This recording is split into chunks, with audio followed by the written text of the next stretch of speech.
Hello दोस्तों, मैं हूं अंकिलेश चौहान और मैंने अपने एक वीडियो में वादा किया था कि मैं इंग्लिश सॉन्ग को आपको लिरिक्स के साथ में समझाऊंगा कि सॉन्ग के साथ में उसे कैसे सुनते हैं, उसका टेस्ट कैसे लेते हैं, उसको फील कैसे करते हैं। हालांकि सबका टेस्ट अपना अलग अलग होता है, कोई किस प्रकार का सॉन्ग सुनता है, कोई किसी प्रकार का सॉन्ग सुनता है, लेकिन जो सॉन्ग सुनने का जो तरीका होता है, जैसा कि हम इंग्लिश के सॉन्ग्स को सुनने से दूर भागते हैं, तो उसे ऐसा क्या तरीका बनाया जाए और इसे क्या समझा जाए कि हम सॉन्ग को सुनने के आदी बन जाएं। एक्चुअली इसके फ़ायदे बहुत सारे हैं, जैसा कि सभी जन कहते हैं कि इंग्लिश की मूवी देखो, इंग्लिश के सॉन्ग सुनो, कि जिससे कि हमें इंग्लिश में बात करना आए, इंग्लिश को समझना आए, और ये बहुत ज़रूरी है दोस्तों।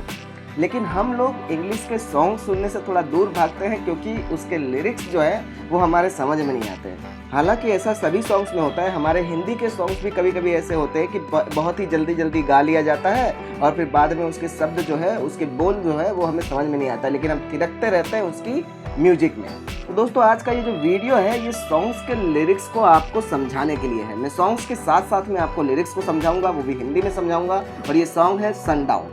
ये सनडाउन जो है ये 1974 में रिकॉर्ड किया गया था गॉर्डन लाइटफुट के द्वारा। गॉर्डन लाइटफुट जो थे वो कैनेडियन फोल्क आर्टिस्ट थे और उन्होंने ये जो सॉन्ग बनाया था ये नंबर 1 था कनाडा के आरपीएम नेशनल सिग्नल चार्ट में, और यूएस बिलबोर्ड में ये हॉट 10 के अंदर आया था, नंबर 13 तक ये पहुंचा था। और ये वो अकेले ऐसे सिंगल आर्टिस्ट थे जो हॉट 100 के अंदर पहुंचा हुआ हो। और ये सॉन्ग जो है वो रोमांटिक रिलेशनशिप पे है, इसलिए मुझे बहुत पसंद आया है ये सॉन्ग जो है। और इस सॉन्ग को पसंद करने का एक कारण और भी है कि इसका जो लिरिक्स है, वो जो गाते हैं वो बहुत ही जल्दी हमें उसके वर्ड जो है वो पकड़ में आ जाते हैं। तो चलिए शुरुआत करते हैं। आपकी स्क्रीन के सामने है एक तरफ सॉन्ग के बोल और दूसरी तरफ उसके हिंदी में अर्थ। सबसे पहले इस सॉन्ग की पहली लाइन सुनिए। I can see her lying back in her satin dress in a room where you do what you don't confess. Sundown, you better take care. फिर से। I can see her lying back in her satin dress in a room where you do what you don't confess. Sundown, you better take care. अब ये sundown you better take care जो है ये song का बोल है। इस song की वो लाइन है कि जिससे ये सॉन्ग पहचाना जाता है। और हमेशा हर एक सॉन्ग के अंदर कहीं ना कहीं पर एक लाइन ऐसी होती है जो बार बार बोली जाती है, और उस सॉन्ग के अंदर से वो लाइन जो है वो हमें पकड़ लेनी है जब हम सीखते हैं सॉन्ग को सुनना और जब हम सॉन्ग को पसंद करते हैं तब। जैसे कि ये वाली लाइन है, sundown you better take care. तो मैंने ये 2 बार इसलिए बताया ताकि आपको समझ में आए कि ये क्या कहना चाहता है। I can see her line back in her satin dress in a room where you do what you don't confess. तो ये वाली जो लाइन जो है इसका मतलब ये होता है कि मैं उसकी शतान की पोशाक में उसको वापस देख सकता हूँ, एक कमरे में जहाँ आप करते हैं जो आप कबूल नहीं कर सकते हैं। ये सॉन्ग जो है वो उसने अपनी गर्लफ्रेंड के बारे में लिखा था कि जो जिसका नाम था कैथी स्मिथ, ऐसा कहा जाता है। Sundown you better take care, सूर्यास्त आप बेहतर देखभाल करें। उसके बाद की लाइन सुनिए।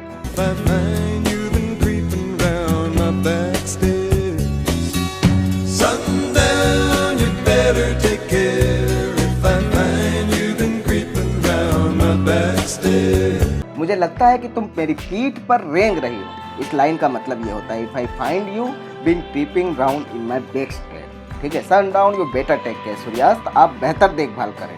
फिर से वही line, if I find you been creeping round my back stair, sundown you better take care. मुझे पता है कि मैं बहुत अच्छे से गाना नहीं गाता हूँ, लेकिन मैं इस तरह से गा करके क्या करता हूँ कि मैं गाने में खो जाता हूँ, और जब गाने में खो जाता हूँ ना तो गाने का मजा ही कुछ और होता है। दूसरी स्लाइड पर जाते हैं। जो पहली लाइन है ना, saving looking like a queen in sellers dream, ये वाली लाइन जो है इसी की वजह से मैंने इस सॉन्ग को चुना है।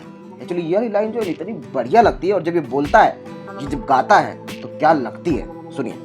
She's been looking like a queen in a sailor's dream, and she don't always say what she really means. एक बार और। She's been looking like a queen in a sailor's dream, and she don't always say what she really means. इसका मतलब यह होता है कि एक नाविक के सपने में रानी की तरह दिख रही है, इतनी अच्छी तरह से तैयार हुई है वो। और वो हमेशा यह नहीं बताती है, वो कभी भी ये नहीं बताती है कि वो वास्तव में इसका मतलब क्या है, वो कैसे इसे दिख सकती है। Sometimes I think it's sad. कभी कभी मुझे लगता है कि ये शर्म की बात है। When I get feeling better when I am feeling no pain. कभी कभी मुझे लगता है कि ये शर्म की बात है कि मुझे अच्छा क्यों लग रहा है, मुझे कोई दर्द क्यों नहीं हो रहा है। तो दोस्तों, कहने का मतलब क्या है कि मैं इस तरह से ये एक ट्रेलर था एक्चुअली, मैं इस तरह से आपके लिए वीडियो बनाऊं या ना बनाऊं, आपको पसंद आ रहा है नहीं आ रहा है, ये मुझे कमेंट में बताइए। मैं उस कमेंट में देखने के बाद मैं ज़्यादा मेहनत करूँगा। तो कमेंट कीजिए फटाफट कि ये वीडियो आपको कैसा लगा। अगर कमेंट नहीं कर रहे तो सिर्फ लाइक कर दीजिए। मैं लाइक के आधार पर मैं ये पता लगा लूँगा कि मैं इस प्रकार के वीडियो में आगे जारी रखूँ या ना रखूँ। तो ये वाला वीडियो मैं यहीं पर ख़त्म करता हूँ। मिलते हैं नेक्स्ट वीडियो में। Bye bye.